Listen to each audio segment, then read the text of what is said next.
வணக்கம். இப்போ மரவள்ளிக்கிழங்கு சீசன் இல்லையா? அன்றைக்கி மரவள்ளிக்கிழங்கு பொரியல் செய்யலாம். மரவள்ளிக்கிழங்கு செம்மண் நிறைய இருக்கும். தண்ணியில் நல்லா கொஞ்சம் நேரம் ஊற வச்சு நல்லா அலசி எடுத்துருங்க. 2 பக்கம் நுனியிலையும் கட் பண்ணிவிட்டு அதை துண்டாக வெட்டி எடுத்துக்கலாம். இட்லி குண்டா வச்சு ஒரு சொம்பு தண்ணி ஊற்றுருங்க. தண்ணி நல்லா கொதிக்கட்டும்.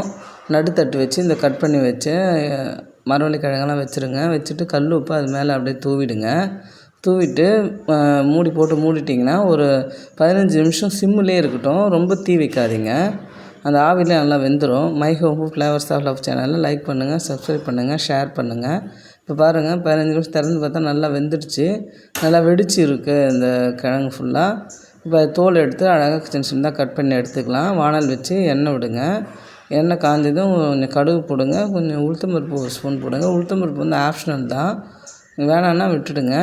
அதுக்கப்புறம் ஒரு 1/2 ஸ்பூன் மிளகாத்தூள் போடுங்க, ஒரு சிட்டிகை மஞ்சள்தூள், கருவேப்பிலை கொஞ்சம் சேர்த்துங்க.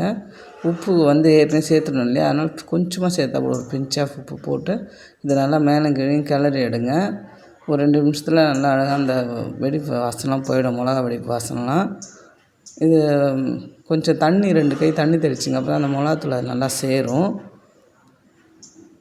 நல்லா கிளறிட்டு ஒரு 2 நிமிஷத்தில் சரியாயிடும். கொத்தமல்லி தூவி இறக்கி செஞ்சு கொடுங்க பசங்களுக்கு. தேங்க்யூ.